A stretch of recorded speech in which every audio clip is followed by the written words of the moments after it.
আসসালামু আলাইকুম সবাইকে। কেমন আছেন সবাই? আশা করছি কাছে দূরে দেশ ও দেশের বাহিরে যে যেখান থেকে আজকের ভিডিওটি দেখছেন সবাই ভালো আছেন এবং সুস্থ আছেন। আমিও আলহামদুলিল্লাহ আল্লাহ তাআলার অশেষ রহমতে পরিবার পরিজন নিয়ে খুব ভালো আছি।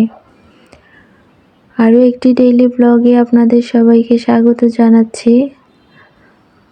আজকের ভিডিওটি করেছি আমি সকালবেলা থেকে। প্রতিনিয়ত দেখা যায় ভিডিও করলে সকাল থেকেই করা হয়, সকালের নাস্তা দিয়ে। আর যেদিন ভিডিও করি না তো করিই না আর কি। তো আজকেও ভিডিও করতে মন চাচ্ছিল না, তারপরে 2-3 দিন পরে একটা ভিডিও দিতে যাচ্ছি। আসলে ইউটিউবে হচ্ছে ধৈর্যের ব্যাপার, আর ধৈর্য করে থাকলে এখানে সফলতা পাওয়া যায়, কিন্তু ওইরকম ধৈর্য এখন আসতেছে না। মন চাইলে একদিন ভিডিও করি, না চাইলে না করি, এই তো এইভাবেই চলতেছে।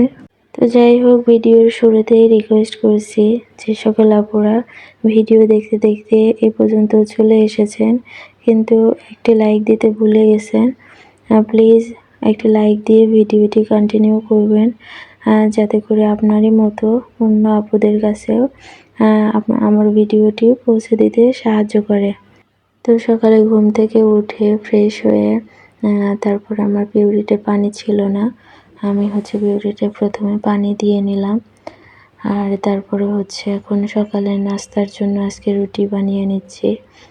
বেশিরভাগ দিন রুটিই খাওয়া হয়, মাঝে মাঝে সকালে ভাত ভর্তা বা খিচুড়ি করা হয়, তবে বেশিরভাগ রুটিই করা হয়।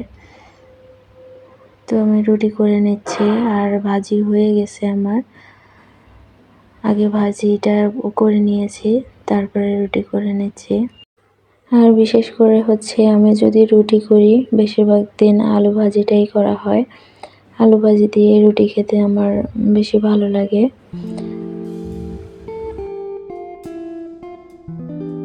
আর ওইদিকে নাস্তা খাওয়া শেষ করে এখন প্রায় বেলা 11টা বেজে গেছে। বাচ্চা উঠেছে, ওকে হাত মুখ ধুয়ে খাওয়ানোর পরে আমি এখন চলে এসেছি আমার বেডরুমে। প্রথমত আমি বিছানাটাকে সুন্দর করে গুছিয়ে নিই প্রতিদিনই। আর কিছুটা অফ ক্যামেরায় কিছুটা অন ক্যামেরায়। তো বিছানাটা আগে থেকেই গুছিয়ে নিয়েছিলাম, পরে একটু ভিডিও করলাম। তো এইভাবেই টুকটাক ভিডিও শেয়ার করতেছি। তো রুমটাও আমি অফ ক্যামেরায় ঝাড়ু দিয়ে নিয়েছি, আর এখন মুছে নিচ্ছি। তো ভিডিও দেখতে দেখতে যারা এ পর্যন্ত চলে এসেছেন, ভিডিওর কোথাও কোনো অংশে যদি একটু ভালো লেগে থাকে তাহলে চাইলে আমার চ্যানেলটি সাবস্ক্রাইব করে আমার পাশে থেকে যেতে পারেন। আর আপনি যদি এ ধরনের লাইফস্টাইল ব্লগ ভিডিও দেখতে পছন্দ করেন, পাশে থাকা বেল বাটনটি অবশ্যই প্রেস করে রাখবেন, যাতে করে অন্য কোনো সময় ভিডিও ছাড়ার সাথে সাথে আপনার ফোনে নোটিফিকেশন যায়। আর সময় সুযোগ হলে মন চাইলে আমার ভিডিওটা দেখে নিতে পারেন। তো কথা বলতে বলতে আমার রুমটা মুছেই নিয়েছি প্রায়। আর এখন যেহেতু শীতের দিন, সময় খুবই ছোট, দুপুর 12টার মধ্যে সবগুলা কাজ করতে একটু হেমিশেমি খেয়ে যাই। তার উপরে যদি প্রতিদিন ভিডিও করতে যাই, দেখা যায় যে অনেক বেশি লেট হয়ে যায়। আর বাচ্চাকে সময় মতো খাওয়ানো হয় না, গোসল করানো হয় না, সাথে নামাজও 2টা-2:30 বেজে যায়, যার কারণে মনই চায় না প্রতিদিন ভিডিও মেক করতে। আর এত কষ্ট করে ভিডিও করেও যদি ভিউজ না হয়, তাহলে মন চায় না পরবর্তী আর কোনো ভিডিও করতে। তো কথা বলতে বলতে আমি পুরো বাসাটাই সুন্দর করে মুছে নিয়েছি, আর এখন চলে এসেছি রান্নাঘরে। আজকে দুপুরে রান্না করব ট্যাংরা মাছ। আবারও আমার প্রিয় আপুদেরকে মনে করিয়ে দিচ্ছি, যারা ভিডিওটি দেখছেন কিন্তু একটি লাইক দিতে ভুলে গেছেন, প্লিজ একটি লাইক দিয়ে দিবেন।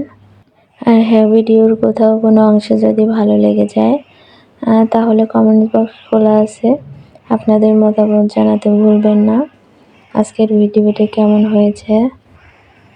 তো হচ্ছে আমি আজকে ট্যাংরা মাছ রান্না করলাম আলু বেগুন দিয়ে। কে কে এইভাবে খান কমেন্টস করে জানাবেন। আসলে ট্যাংরা মাছটা আলু বেগুন দিয়ে রান্না করলে বেশি মজা হয়। তো রান্নাটা হয়ে গেছে আমার, আর দুপুরে রান্না বান্না করে আর পরে ভিডিও করা হয় নাই। এটা একটু সন্ধ্যার ভিডিও। আজকে সন্ধ্যায় পাকোড়া বানিয়েছিলাম বাঁধাকপি দিয়ে, আর শীতের দিনে এই বাঁধাকপির পাকোড়া খেতে ভীষণ ভালো লাগে। তো আজকের মতো বিদায় নিয়ে নিব, হচ্ছে পরবর্তীতে অন্য কোনো ভিডিওতে অন্য কোনো সময় দেখা হবে। ততক্ষণ পর্যন্ত সবাই ভালো থাকবেন, সুস্থ থাকবেন। আল্লাহ হাফিজ, আসসালামু আলাইকুম।